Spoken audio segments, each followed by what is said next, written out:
Assalamualaikum warahmatullahi wabarakatuh. Waalaikumsalam. Alhamdulillahirabbil alamin wassalatu wassalamu ala asrofil anbiya'i wal mursalin nabiyina wa habibina Muhammadin wa ala alihi wa sahbihi ajmain. Amma ba'd. Puji syukur marilah kita panjatkan kehadirat Allah Subhanahu wa taala atas segala nikmat yang telah diberikan kepada kita, terutama nikmat iman, nikmat Islam dan nikmat sehat walafiat. Salam serta salam akan kita limpah curahkan kepada junjungan kita Nabi Muhammad SAW, pada keluarga, sahabat dan para pengikutnya, dan yang mana mudah-mudahan kita termasuk ke dalam pengikut beliau istiqomah menjalankan sunnahnya hingga akhir zaman. Amin ya rabbal alamin. Hadirin jemaah dirahmati Allah, alhamdulillah pada hari ini kita masih dapat melaksanakan kewajiban kita di pagi hari ini. Yang pertama, melaksanakan sholat subuh berjamaah, dan yang kedua, insyaallah dilanjutkan dengan kewajiban kita dalam menuntut ilmu. Alhamdulillah pada pagi hari ini telah hadir bersama kita yang kita muliakan Al-Ustadz Muhammad Anik LC PDI yang akan menyampaikan tausiahnya dengan mengambil tema Amalan Bulan Zulhijjah. Untuk itu kepada Al-Ustadz Muhammad Anik LC PDI dipersilakan untuk menyampaikan tausiahnya. Terima kasih. Assalamualaikum warahmatullahi wabarakatuh. Bismillahirrahmanirrahim. Assalamualaikum warahmatullahi wabarakatuh. Innal hamdalillah nahmaduhu wa nasta'inuhu wa nastahdihi wa nastaghfiruhu wa natubu ilaihi wa na'udzu billahi min shururi anfusina wa sayyiati a'malina. Man yahdihillahu fala mudilla lahu wa man yudlilhu fala hadiya lahu. Asyhadu an la ilaha illallah wahdahu la syarika lah wa asyhadu anna Muhammadan abduhu wa rasuluhu la nabiyya ba'dah, amma ba'd. Faqala Allah azza wa jalla fi kitabihil karim wa huwa asdaqul qailin. A'udzu billahi minasyaitonir rajim. Inna iddatash syuhuri indallahi 12 syahran fi kitabillah Yawma khalaqas samawati wal ard minha arba'atun hurum dzalika dinul qayyim fala tadhlimu fihinna anfusakum wa qatilul musyrikina kaffatan kama yuqatilunakum kaffah wa'lamu annallaha ma'al muttaqin. Hadirin hadirat Bapak Ibu jamaah Masjid An-Nur yang semoga dimuliakan Allah Subhanahu wa taala. Alhamdulillah kita bersyukur kehadirat Allah. Kita dikumpulkan oleh Allah di rumah Allah yang mulia. Kita dikumpulkan oleh Allah juga dalam majelis ilmu yang sangat mulia, dan kita dikumpulkan oleh Allah di bulan yang mulia, salah satu bulan haram, yaitu bulan Dzulhijjah. Dan saat ini kita berada di hari-hari yang sangat mulia, yaitu 10 hari pertama di bulan Dzulhijjah. Maka mudah-mudahan kemuliaan demi kemuliaan ini menghantarkan kita menjadi manusia-manusia yang mulia di mata Allah Subhanahu wa taala. Salawat dan salam tidak lupa kita haturkan kepada suri tauladan kita Rasulullah Muhammad sallallahu alaihi wasallam beserta keluarga, para sahabat. Mudah-mudahan kita diberi pertolongan oleh Allah untuk bisa menghidupkan sunnah-sunnah beliau di dalam kehidupan kita, sehingga insyaallah kita termasuk orang yang berbahagia kelak di hari kiamat meraih syafaat beliau. Amin ya rabbal alamin. Jemaah dimuliakan oleh Allah, tema pengajian subuh kali ini adalah a'malu Dzulhijjah, amalan-amalan di bulan Dzulhijjah. Sebuah tema yang penting, apalagi saat ini kita berada di dalam bulan tersebut. Maka penting bagi kita untuk memahami apa saja hal-hal yang harus kita perhatikan. Jemaah dimuliakan oleh Allah. Allah menciptakan manusia, maka Allah memilih sebagian dari mereka untuk menyampaikan risalahnya, yaitu para nabi dan rasul. Maka jadilah mereka manusia-manusia yang paling mulia. Lalu dari sekian banyak nabi dan rasul, maka Allah muliakan Rasulullah sallallahu alaihi wasallam sebagai khairul anbiya wal mursalin, nabi terbaik. Kemudian Allah juga menciptakan para malaikat. Dari sekian banyak malaikat Allah, maka Allah memilih Jibril alaihi salam sebagai malaikat yang paling mulia. Kemudian Allah memuliakan satu tempat di atas tempat yang lainnya, seperti Allah muliakan Makkah dan Madinah di atas kota-kota yang lain di muka bumi. Allah muliakan Masjidil Haram, Masjid Nabawi di atas masjid-masjid yang lainnya. Maka kata Nabi, salatun fi masjidi hadza afdalu min alfi salatin fi ma siwa illa al-Masjidil Haram. Salat di masjidku ini, yaitu Masjid Nabawi, itu lebih afdal di sisi Allah dibanding 1000 salat di masjid yang lain, kecuali Masjidil Haram. Wa salatun fil Masjidil Harami afdalu min mi'ati alfi salatin fi ma siwa. Dan salat di Masjidil Haram itu lebih afdal dibanding 100.000 salat di masjid yang lainnya. Siapa yang berhak menetapkan kemuliaan ini? Allah Subhanahu wa ta'ala. Kemudian Allah muliakan satu waktu di atas waktu yang lainnya, seperti Allah muliakan hari Jumat di atas hari-hari yang lain. Maka Nabi mengatakan, khairu yaumin tala'at fihi syamsu yaumul jumu'ah. Hari terbaik di mana terbit matahari di dalamnya adalah hari Jumat. Kemudian malamnya Allah muliakan malam Lailatul Qadar di atas malam-malam yang lainnya. Kita semuanya hafal, Lailatul Qadri khairum min alfi syahr. Malam Al-Qadar itu lebih baik dibanding 1000 bulan. Maka sebagaimana Allah muliakan hari, Allah muliakan malam, Allah juga muliakan bulan tertentu di atas bulan yang lainnya, yaitu bulan-bulan haram. Ada 4 bulan haram, sebagaimana dalam ayat yang saya baca di mukaddimah tadi, surat At-Taubah ayat 36. Inna iddatasy syuhuri indallahi 12 syahran fi kitabillah yauma khalaqas samawati wal ard minha arba'atun hurum. Sesungguhnya bilangan bulan yang Allah tetapkan sejak penciptaan langit dan bumi itu jumlahnya ada 12 bulan. Dari 12 bulan itu ada 4 bulan haram. Maka dalam tafsirnya dijelaskan sabda Nabi yang menjelaskan 4 bulan itu. Kata Nabi, as-sanatu ithna asyara syahran minha arba'atun hurum salasun mutawaliyat Dzulqa'dah wa Dzulhijjah wal Muharram wa Rajab Mudhar alladzi baina Jumada wa Sya'ban. Kata Nabi, 1 tahun itu ada 12 bulan. Dari 12 bulan ada 4 bulan haram.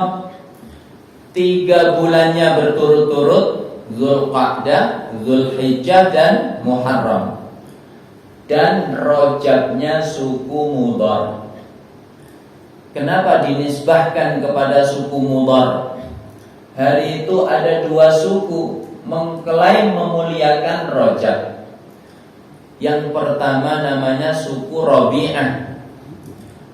Menurut mereka, Rajab itu bulan yang ke-9 yang dalam kalender kita yaitu bulan Ramadan. Maka ini tidak diakui oleh Nabi. Nah, yang kedua yaitu suku Mudhar. Dia mengklaim memuliakan Rajab, dan Rajab menurut suku Mudhar itu bulan yang ke-7. Sama seperti kalender kita. Maka yang ditetapkan oleh Nabi yaitu Rajabnya suku Mudhar. Jadi ini 4 bulan haram, Zulqa'dah, Zulhijjah, Muharram dan Rajab. Lalu dari 4 bulan haram ini ada hari-hari yang paling istimewa. Itulah 10 hari pertama di bulan Zulhijjah yang saat ini kita berada di dalamnya. Allah bersumpah dalam surat Al-Fajr, wal fajr walayalin ashr wasyaf'i wal watr. 4 sumpah Allah ini menurut sebagian ulama tafsir itu semuanya berkaitan dengan 10 hari pertama di bulan Dzulhijjah. Wal fajr, demi waktu fajar. Maksudnya adalah fajru yaumi nahr, fajar hari nahr, tanggal 10 Dzulhijjah. Kemudian walayalin ashr, layalu ashril awal min Dzulhijjah, maksudnya 10 hari pertama di bulan Dzulhijjah. Wasyaf'i, demi yang genap, maka maksudnya yaumun nahr, yaitu hari nahr, tanggal 10 Dzulhijjah. Wal watr, dan demi yang ganjil, maksudnya yaumu Arafah, hari Arafah, tanggal berapa? 9 Dzulhijjah. Jadi 4 sumpah Allah berturut-turut itu mengenai 10 hari pertama di bulan Dzulhijjah. Maka Rasulullah menggambarkan kemuliaan hari-hari ini dalam hadisnya diriwayatkan oleh Imam Bukhari dari Jabir bin Abdullah radhiyallahu anhu, afdalu ayyamid dunya ayyamul ashr. Hari-hari paling mulia di muka bumi itu 10 hari pertama di bulan Dzulhijjah. Sebagian ulama membandingkan mana yang lebih afdal antara 10 hari pertama di bulan Dzulhijjah dengan 10 hari terakhir di bulan Ramadan. Mana yang lebih afdal? Kalau dilihat siangnya, maka lebih afdal 10 hari pertama di bulan Dzulhijjah. Apa sebabnya? Di sana ada hari tarwiyah, jamaah haji tanggal 8 Dzulhijjah, mereka bertolak menuju Mina.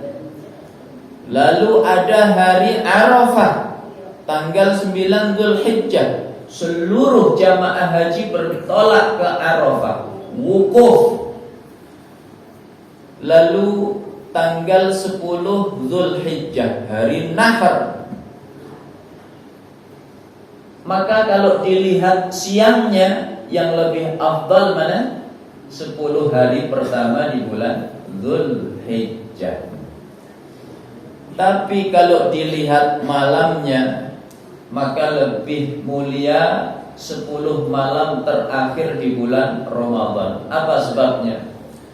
Di salah satu malam itu terdapat Lailatul Qadar, yang kita diperintahkan oleh Nabi untuk berlomba-lomba mencarinya. Maka jamaah dimuliakan oleh Allah, kemuliaan 10 hari pertama di bulan Dzulhijjah ini dijelaskan oleh Nabi dalam hadis yang lain, diriwayatkan oleh Imam Al-Bukhari dari Abdullah bin Abbas radhiyallahu anhuma, "Ma min ayyamin al-amalu salihu fihinna ahabbu ila Allah min hadhil ayyam," yakni ayyam al-ashr. Tidak ada hari-hari di mana amal saleh di dalamnya begitu dicintai oleh Allah melebihi hari-hari ini, yaitu 10 hari pertama di bulan Dzulhijjah. Sahabat bertanya, "Walal jihadu fi sabilillah ya Rasulullah?" Apakah amal saleh di 10 hari pertama di bulan Dzulhijjah ini mengalahkan jihad fi sabilillah? Kenapa sahabat membandingkannya dengan jihad fi sabilillah? Karena mereka paham jihad ini amalan terbesar, pahalanya besar.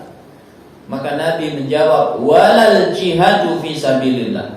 Amal saleh di 10 hari pertama di bulan Dzulhijjah bisa mengalahkan jihad fi sabilillah. Tapi ada satu bentuk jihad, pahalanya tidak terkalahkan oleh amal saleh di 10 hari pertama ini. Apa itu?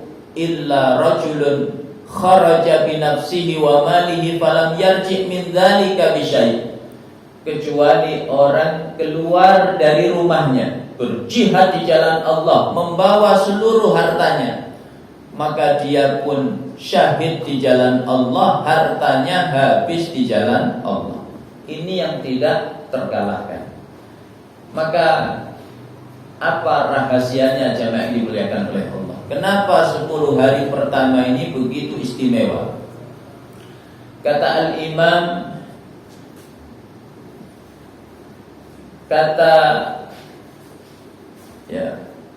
Al-Imam Al-Hafidh Ibnu Hajar Al-Asqalani dalam kitabnya Fathul Bari, Syarah Sahih Bukhari. Apa sebabnya? Lijtima'i ummahatil ibadah. Karena berkumpulnya induk-induk ibadah di 10 hari pertama di bulan Dzulhijjah ini. Ada sholat, ada puasa, ada zikrullah, ada infak sedekah, lalu ada ibadah yang tidak ada di hari-hari lainnya. Apa itu? Yaitu wukuf di Arafah, ya, kemudian menyembelih kurban. Maka karena ini begitu istimewa, berkumpul seluruh ibadah di dalamnya, maka hari-hari ini mulia di sisi Allah Subhanahu wa taala. Ini isyarat kalau kita ingin menjadi hamba-hamba Allah yang mulia, maka perbanyaklah ibadah kepada Allah.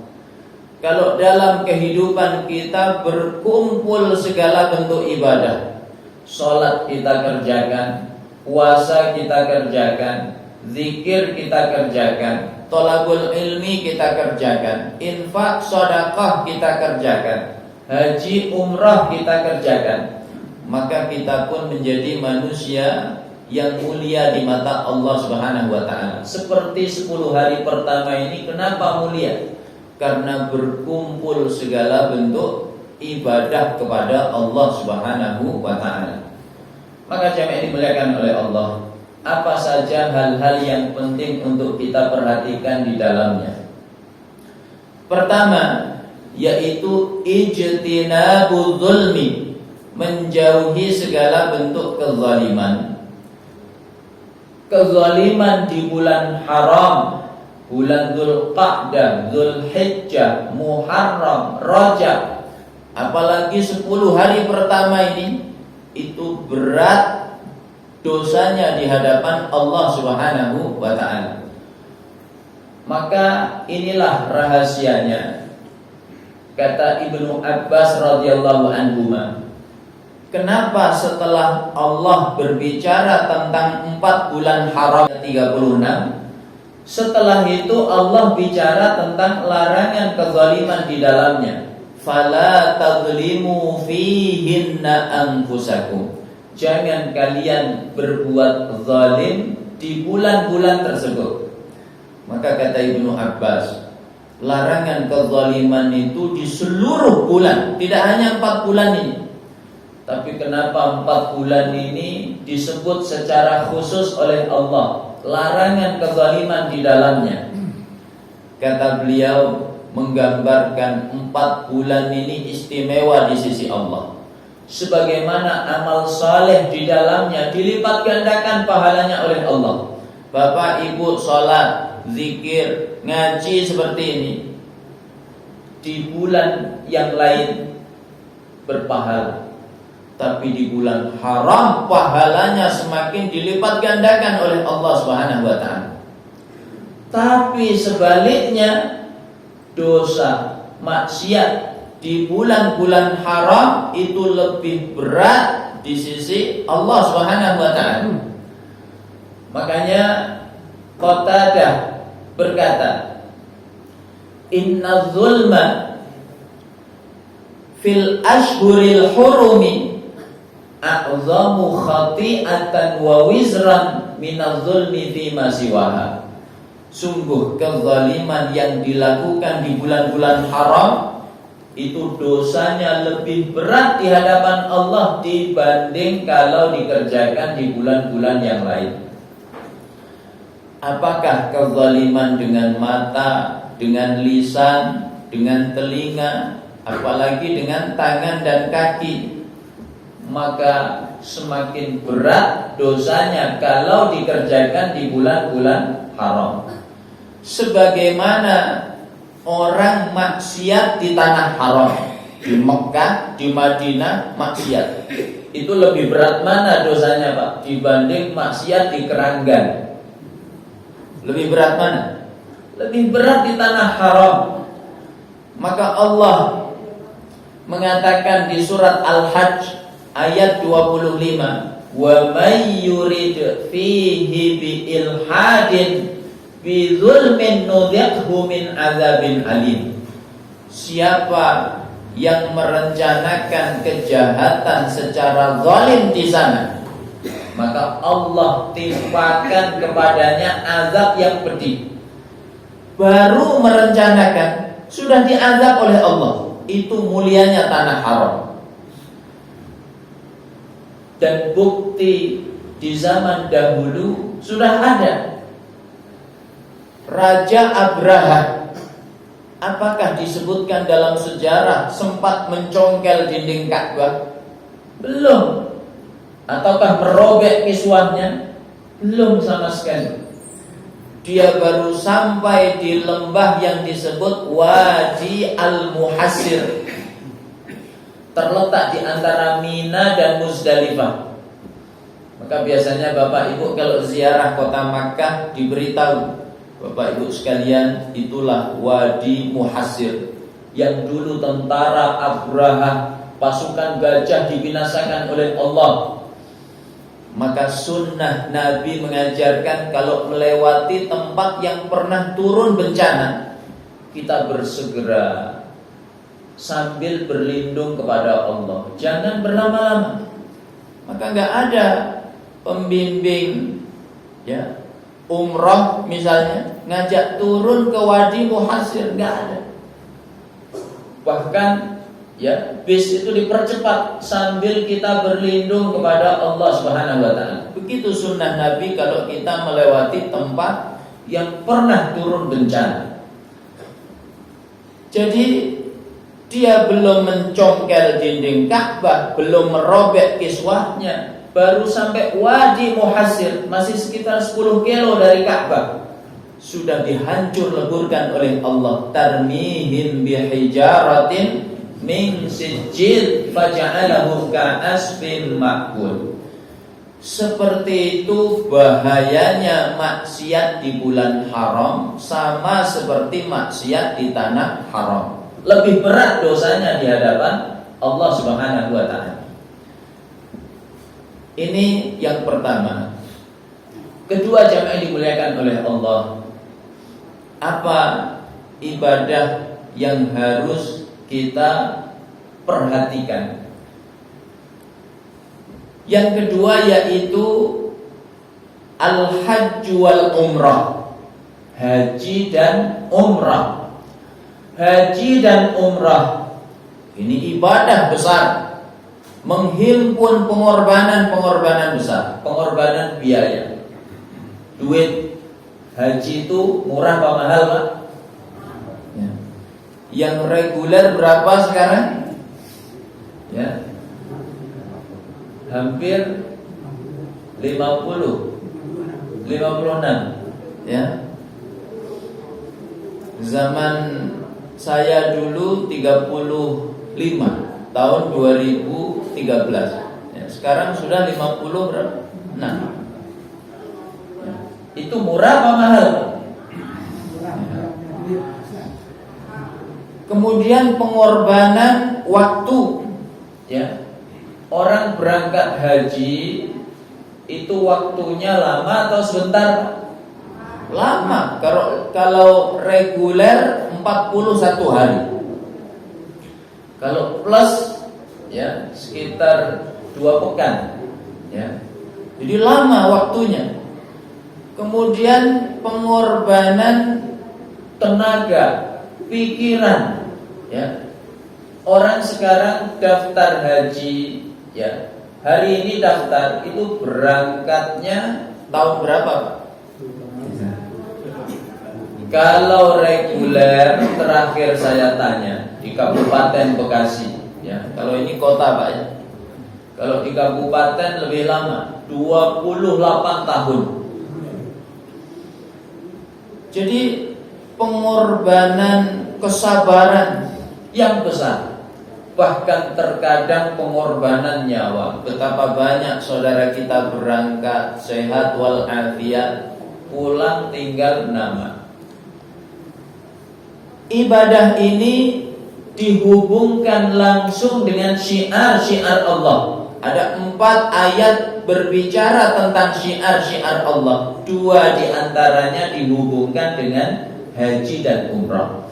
Maka Bapak Ibu sekalian dimuliakan oleh Allah, kalau ada satu ibadah dihubungkan dengan syiar Allah, apa maknanya? Pertama, ibadah itu harus kita muliakan, kita junjung tinggi dalam kehidupan kita, dan kita utamakan di atas hal-hal yang sifatnya duniawi. Bapak Ibu punya tabungan cukup untuk haji, apalagi berdua, 56 kali 2 berapa itu? 112 juta. Maka biasanya orang punya tabungan sebanyak itu, pikirannya mulai bercabang-cabang. Yang biasanya diem di rumah tiba-tiba pengen keluar, pengen kuliner ke sana kemari, pengen rehlah ke sana kemari, pengen jalan-jalan ke luar negeri. Bapaknya pengen ganti kendaraan, ibunya pengen nambah perhiasan. Padahal sudah ada 2 kilo di rumah, masih kurang, ya. Tiba-tiba pengen renovasi rumah, padahal rumah masih bagus. Maka kalau muncul kondisi seperti ini, mana yang kita dahulukan, Pak? Haji dan umrah. Ini makna ibadah yang dikaitkan dengan syiar Allah.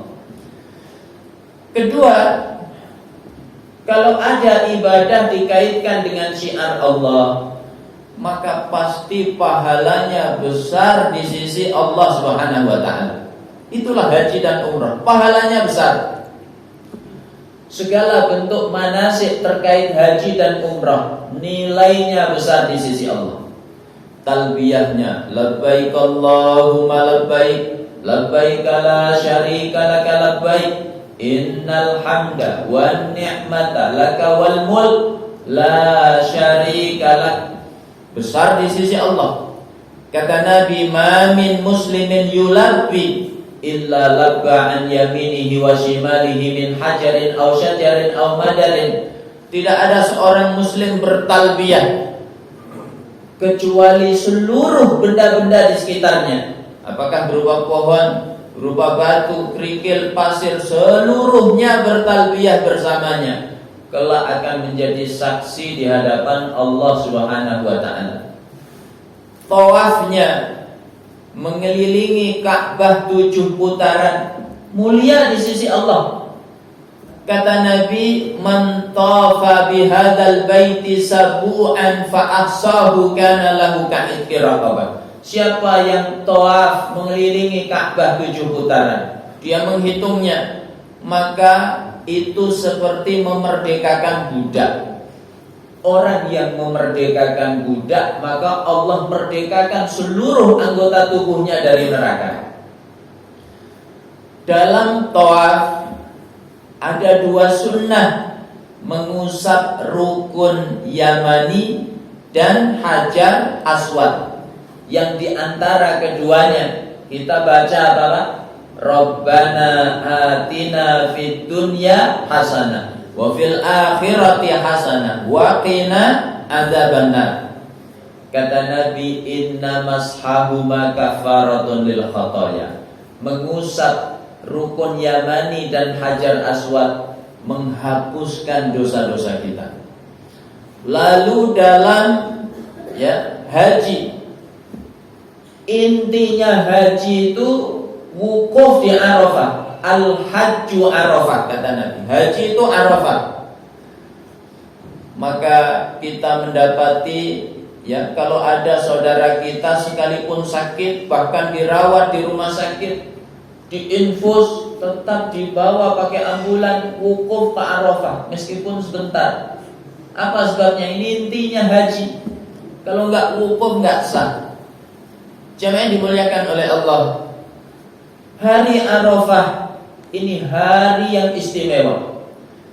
Kata Nabi, ma min yaumin aktsaru fihi ayyuqtiqallahu abdahu minan nar min yaumi Arafah. Tidak ada hari di mana Allah begitu banyak membebaskan hambanya dari neraka seperti hari Arafah.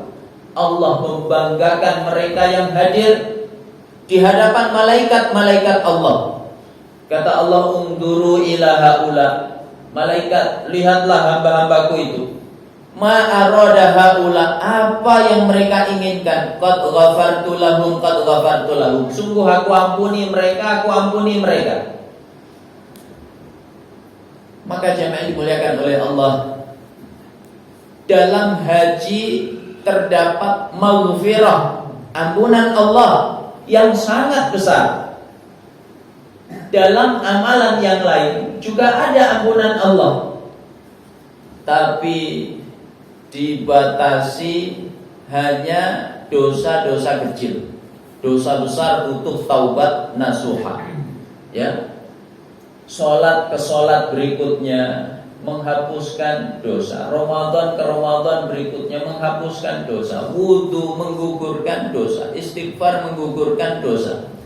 Tapi Nabi memberi batasan, idza jituni batil kabair. Kalau dosa-dosa besar dijauhi, berarti yang diampuni dosa-dosa kecil. Tapi begitu Nabi menjelaskan ibadah haji, maka ampunan Allah dahsyat di sana. Apa kata Nabi? Man hajja falam yarfuth walam yafsuq raja'a ka yaumi waladathu ummuh. Siapa yang pergi haji, di sana dia tidak rafas, tidak bicara isyarat, dengan pembicaraan yang jorok, yang mengarah kepada hubungan suami istri. Lalu walam yafsuq, tidak berbuat fasik, tidak maksiat kepada Allah, baik menyangkut hablum minallah maupun hablum minannas. Hablum minallah misalnya apa? Keasikan belanja, lupa sholat. Ini ninggalin hablum minallah. Hablum minannas, contohnya apa? Tawaf penuh desak-desakan, gak sabar, sikut kiri, sikut kanan. Ini hablum minannas. Jadi orang yang berangkat haji tidak rafas, tidak maksiat, maka dia pulang, kata Nabi, bagaikan bayi baru dilahirkan oleh ibunya, bersih dari segala bentuk dosa. Ini dahsyatnya ibadah haji. Maka saking dahsyatnya keutamaan ibadah haji dan umrah ini, ulama-ulama kita bersungguh-sungguh untuk menjalankannya. Imam Hatim Al-Asam satu kali terbersit keinginan yang besar di hatinya untuk haji. Saat itu musim haji, dan beliau biayanya kurang, tapi keinginannya terlampau besar, rindu sekali melihat Baitullah. Maka dia minta izin ke keluarganya. Istrinya tidak mengizinkan, anaknya semuanya tidak mengizinkan.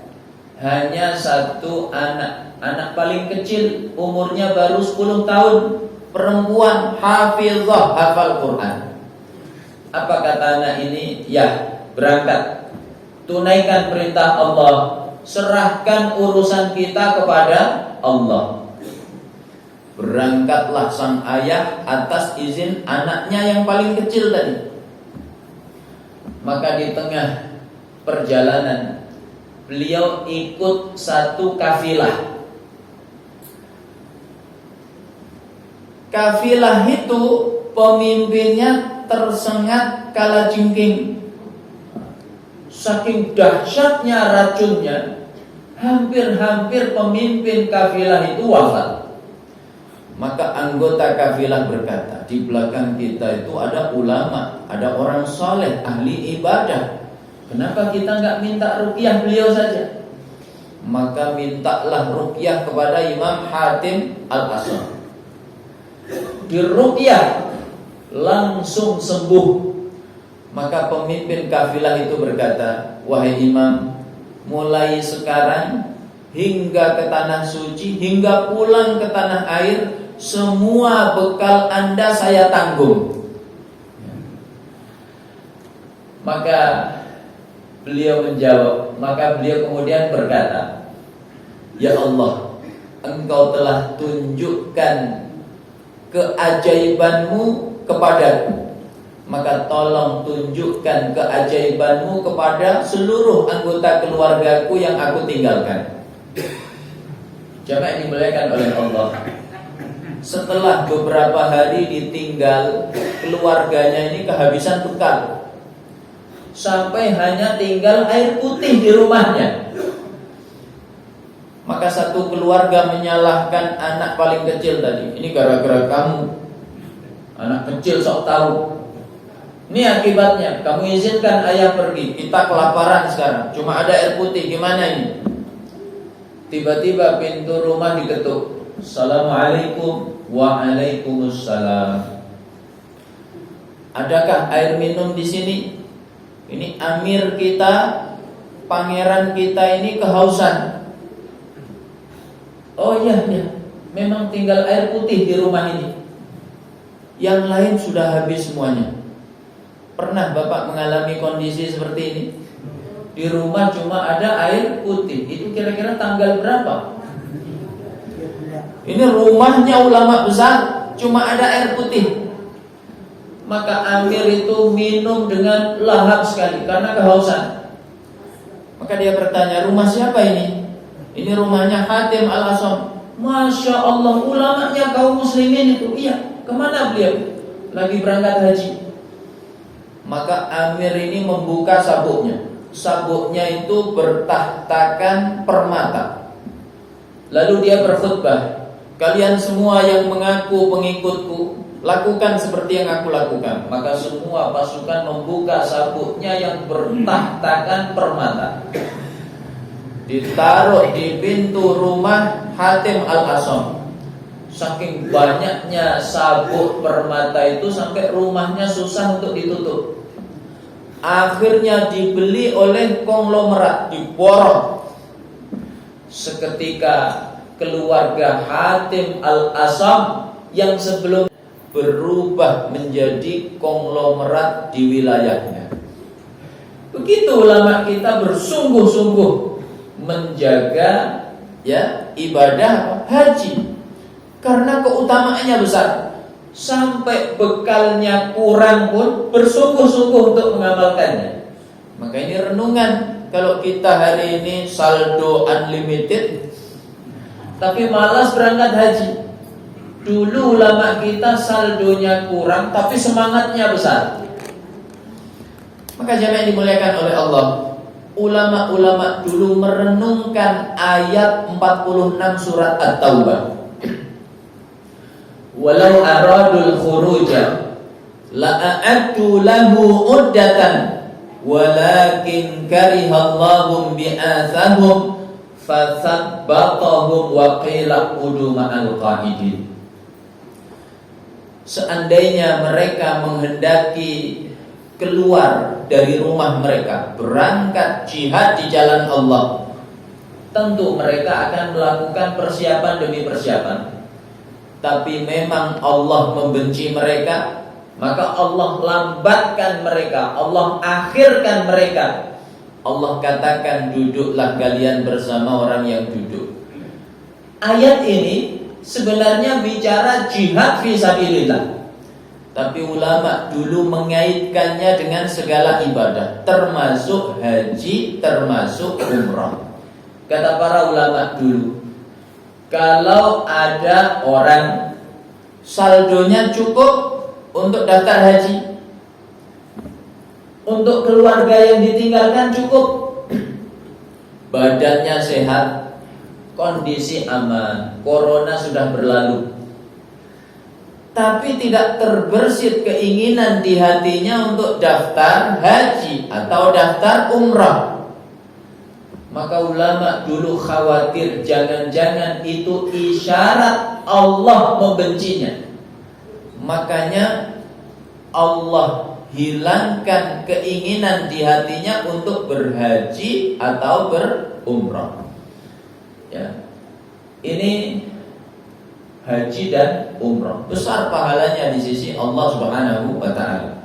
Ulama bersungguh-sungguh untuk menjaganya.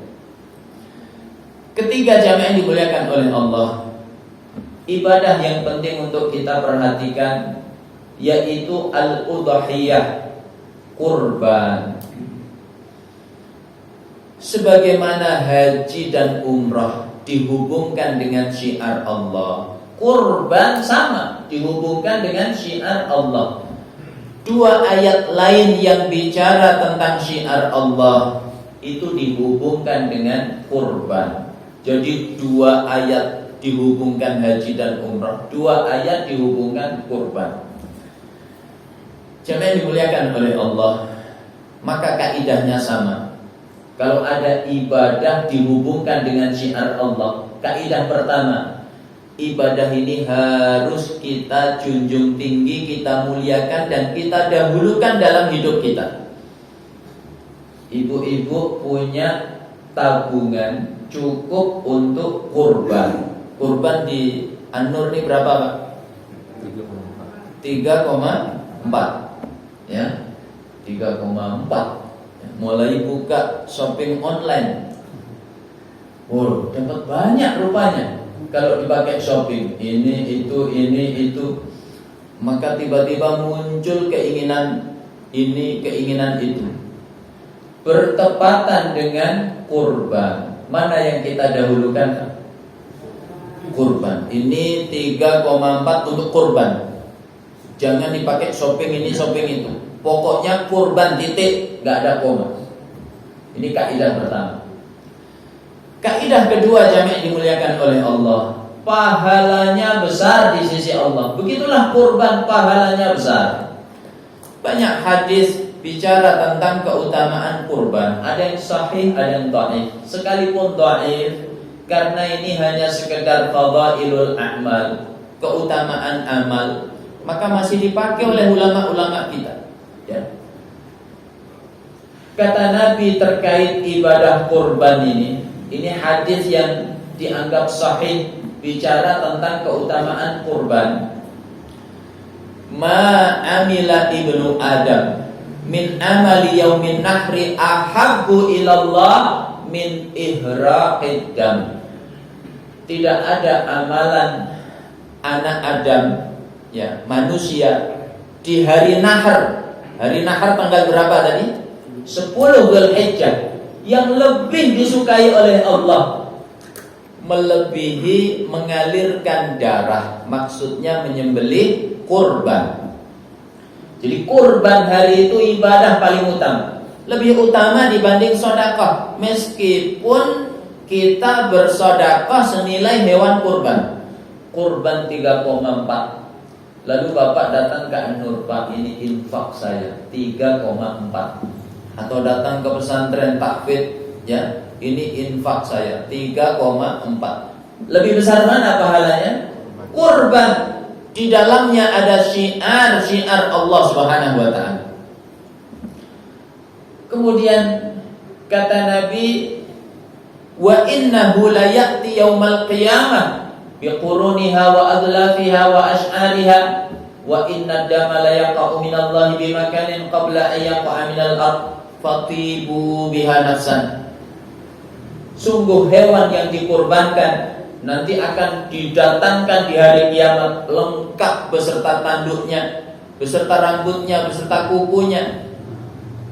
Dan Allah cepat sekali membalas pahala orang yang berkurban.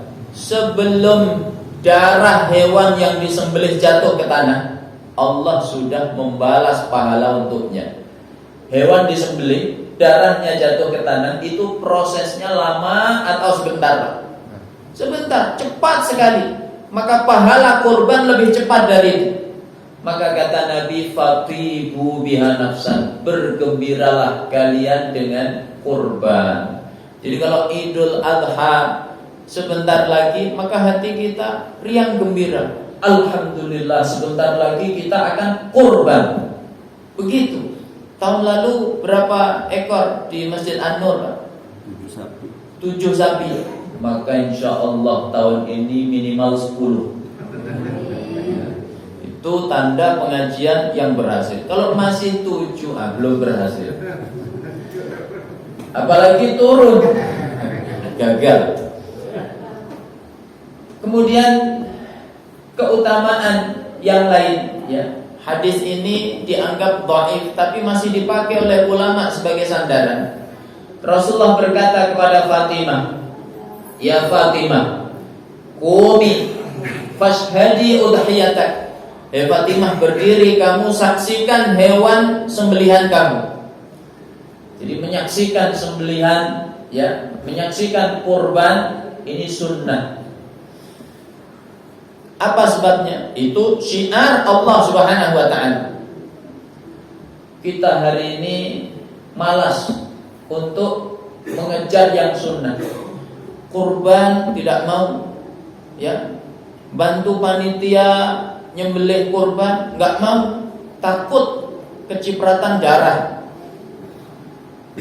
Ngelihat sekalipun dari jauh enggak mau juga. Maunya nunggu di rumah miskol panitia kurban. Kok saya belum dikirim sampai sekarang? Ya. Ada Pak di sini? Jadi Nabi perintahkan Fatimah berdiri, saksikan hewan kurbanmu. Fa innahu yughfaru laki bi awwali qutratin min damiha kullu dhanbin amilti. Sungguh Allah menghapuskan seluruh dosa-dosamu saat pertama kali hewan yang disembelih itu darahnya tumpah. Maka Nabi kemudian perintahkan Fatimah, faquli, maka katakanlah, inna sholati wa nusuki wa mahyaya wa mamati lillahi rabbil alamin. Sesungguhnya sholatku, sembelihanku, hidupku, matiku hanyalah untuk Allah, Tuhan semesta alam. Kemudian dalam hadis yang lain, ya, sahabat bertanya, ma hadhil adahi? Ya Rasul, untuk apa hewan-hewan kurban ini? Kata Nabi, sunnatu abikum Ibrahim. Ini sunnah bapak kalian Ibrahim. Fama lana minha, apa yang kami peroleh darinya ya Rasul? Kata Nabi, bi kulli sya'ratin minha hasanah. Setiap helai rambutnya bernilai hasanah, kebaikan.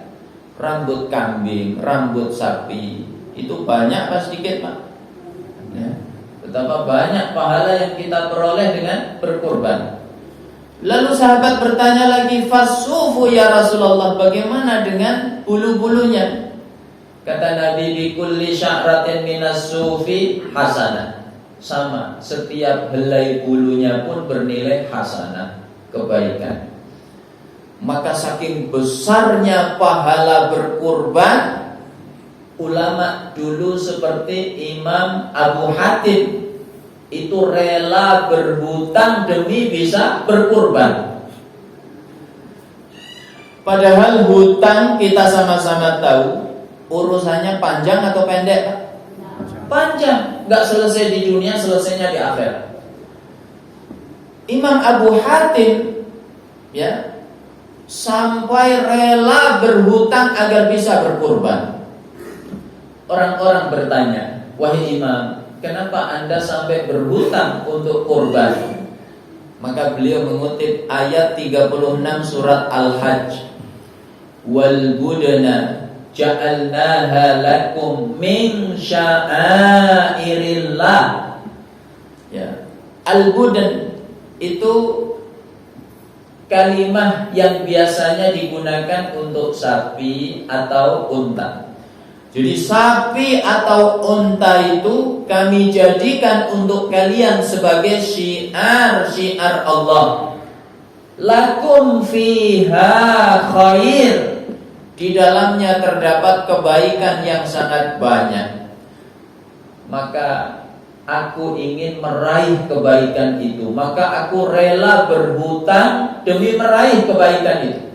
Ya, kebaikan yang banyak, kebaikan mencakup rezeki kita, kebaikan rumah tangga kita, kebaikan anak keturunan kita, kebaikan dunia akhirat kita, itu kita peroleh dengan berkurban. Makanya beliau rela hutang untuk mendapatkan semua kebaikan tadi.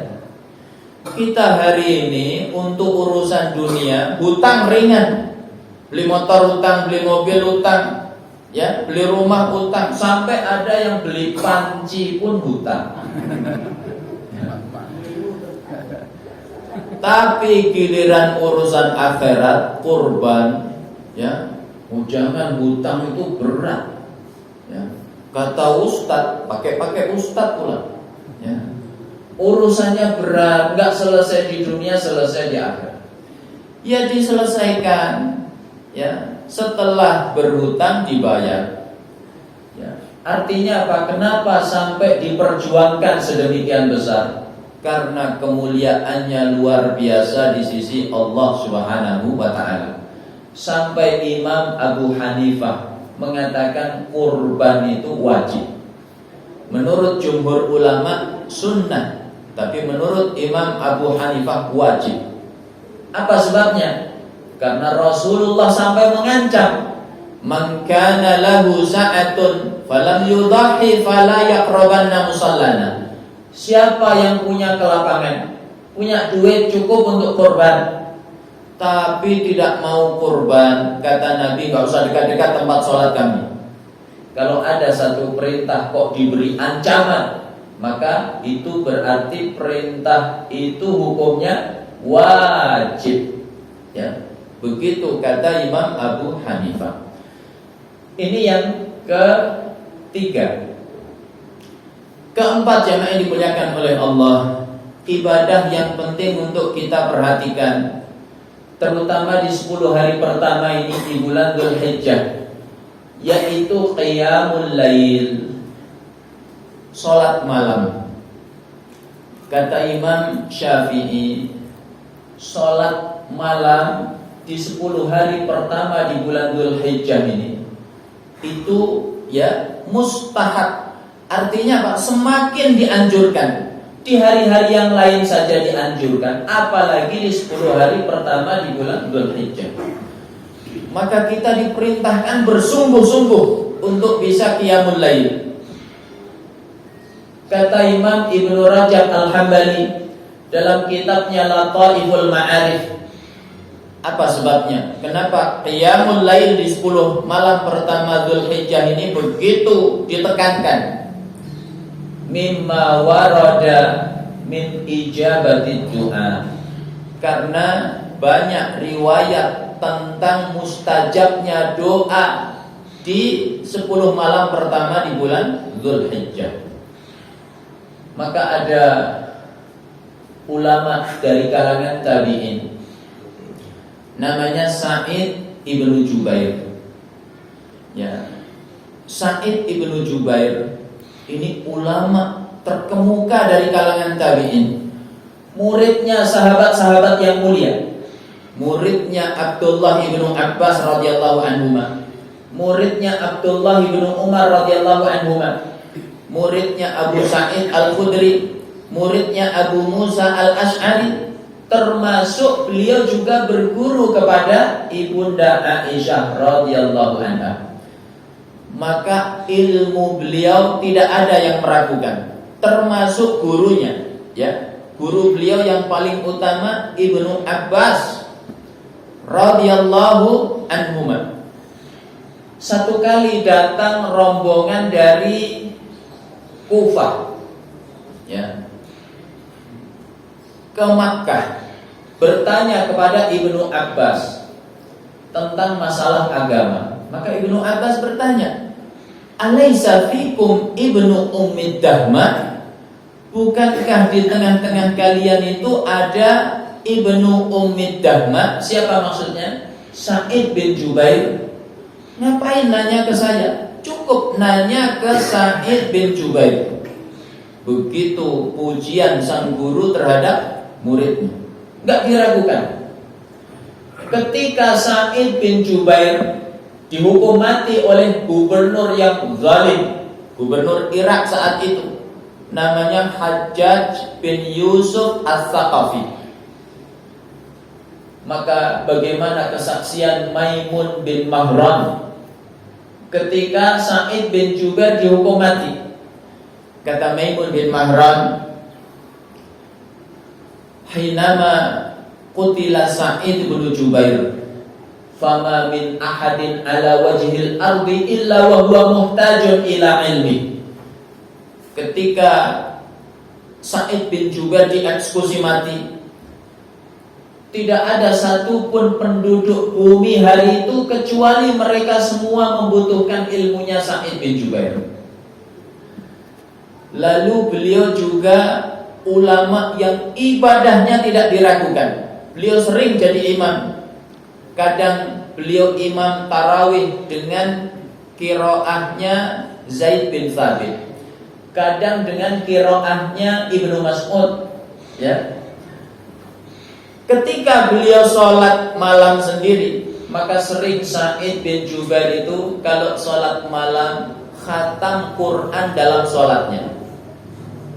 Paling telat 2 malam khatam Quran. Ini Sa'id bin Jubair. Gimana kalau Qiyamul Lail di An-Nur, ya, khatam Quran ya 2 malam lah. Gimana Pak? Ya, jangan-jangan jamaahnya taubat nasuha semuanya. Begitu dahsyatnya Sa'id ibnu Jubair. Kalau ketemu ayat-ayat tentang azab, maka sering beliau menangis terseduh-seduh, terkadang pingsan dalam sholatnya, ya. Saking sensitifnya hatinya kalau berinteraksi dengan ayat-ayat yang berbicara tentang azab. Kemudian Sa'id bin Jubair ini manusia yang doanya mustajab. Sesaat sebelum dieksekusi mati oleh Hajjaj bin Yusuf, beliau berdoa, "Allahumma la tusallidhu ala ahadin min ba'di." Ya Allah, jangan engkau kuasakan kepada dia seorang pun setelah wafatku. Maka benar diijabah oleh Allah. Setelah Sa'id bin Jubair dihukum mati, maka Hajjaj bin Yusuf As-Saqafi sakit. Beliau tidak pernah bisa tidur, selalu terbayang-bayang Sa'id bin Jubair. akhirnya Hajjaj bin Yusuf dunia. Maka Sa'id bin Jubair ini salah satu perawi hadis tentang keutamaan 10 hari pertama di bulan Dzulhijjah tadi. Maka disebutkan wa kana Sa'id bin Jubair idza dakhala al-ashra ijtahada ijtihadan katsiran hatta la yakadu yaqdiru alaihi. Adalah Sa'id bin Jubair kalau masuk 10 hari pertama di bulan Dzulhijjah, maka beliau bersungguh-sungguh untuk qiyamul lail dengan kesungguhan yang luar biasa yang hampir-hampir beliau tidak sanggup melaksanakannya. Dan beliau berkata kepada manusia, la tutfi'u surujakum, jangan kalian padamkan lampu-lampu kalian. Artinya apa? 10 malam pertama bulan Dzulhijjah ini kita diperintahkan banyak begadang untuk beribadah kepada Allah Subhanahu wa taala. Ini yang keempat. Terakhir yang kelima, ya, biar Pancasila, Pak. Yaitu al-iktsar min dzikrillah. Perbanyak zikrullah. Berzikir kepada Allah Subhanahu wa taala. 10 hari pertama ini ayyamu dzikrillah, hari-hari zikrullah. Dari mana kita tahu? Kata Imam Ibnu Rajab Al-Hambali, itu diisyaratkan dari ayat 28 surat Al-Hajj. Liyashhadu manafi'a lahum wa yadhkuru ismallahi fi ayyamin ma'lumat ala ma razaqahum min bahimatil an'am. Kata Allah, agar mereka menyaksikan manfaat-manfaat untuk mereka dan mereka berzikir kepada Allah pada hari-hari tersebut. Apa maksud hari-hari tersebut? Dalam tafsirnya yaitu ayyamul ashr, 10 hari pertama di bulan Dzulhijjah. Maka lihat bagaimana kesungguhan sahabat Nabi dalam menjaga zikrullah di 10 hari pertama ini. Imam Bukhari meriwayatkan, wa kana Ibnu Umar wa Abu Hurairah radhiyallahu anhuma yakhrujani ila suq fi ayyamil ashr fayukabbirani fakabbaran nasu bitakbirihima. Adalah Ibnu Umar dan Abu Hurairah, 2 sahabat terkemuka. Keduanya keluar ke pasar di 10 hari pertama di bulan Dzulhijjah, ya, belanja. Maka sepanjang jalan beliau berdua bertakbir, sampai ke pasar masih bertakbir. Orang-orang mendengar takbir mereka berdua lalu mengiringinya dengan takbir Allahu Akbar, Allahu Akbar, Allahu Akbar. Maka hari itu pasar bergemuruh dengan takbir. Kita di Indonesia ini nyari pasar bergemuruh dengan takbir. Itu pasar mana, Pak?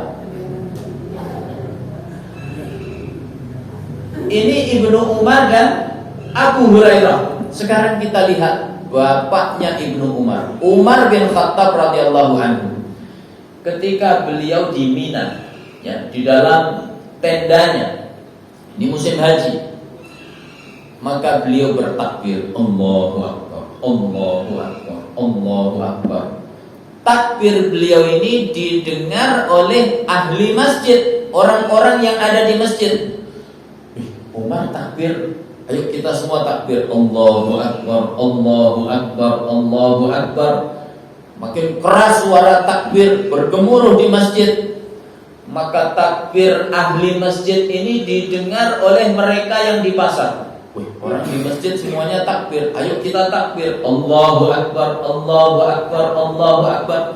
Maka disebutkan hatta yartajja Mina takbiran, sampai Mina hari itu bergetar dengan takbir.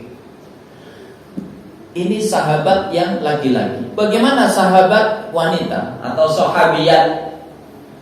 Maimunah radhiyallahu anhu salah satu ummahatul mukminin, istrinya Nabi, beliau bertakbir di Mina. Maka takbir beliau didengar oleh para wanita. Maka para wanita pun bertakbir bersama-sama, Allahu Akbar, Allahu Akbar. Begitu 10 hari pertama di bulan Dzulhijjah ini ayyamu dzikrillah, hari-hari zikrullah. Makanya isi waktu kita dengan memperbanyak zikrullah. Terutama ya tanggal 9 Dzulhijjah. Ya, perbanyak zikrullah. Kata Nabi,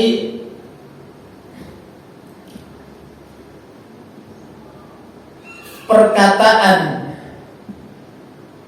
yang aku diutus, ya, demikian pula para nabi, yaitu membaca la ilaha illallah wahdahu la syarikalah, lahul mulku wa lahul hamdu wa huwa ala kulli syai'in qadir. Jadi perbanyak zikrullah, berangkat kerja zikir, pulang kerja zikir, ya ada waktu luang sedikit zikir. Ini 10 hari pertama di bulan Dzulhijjah. Ya, masih ada amalan-amalan yang lain, tapi waktunya sudah habis. Saya pun harus segera ke pesantren. Ya, sudah pakai batik, mau acara wisuda. Jadi kali ini tanya jawabnya di qadha pertemuan berikutnya insyaallah. Ya, kita langsung akhiri dengan doa kafaratul majelis. Ya, subhanakallahumma wa bihamdik asyhadu an la ilaha illa anta astaghfiruka wa atubu ilaik. Assalamualaikum warahmatullahi wabarakatuh.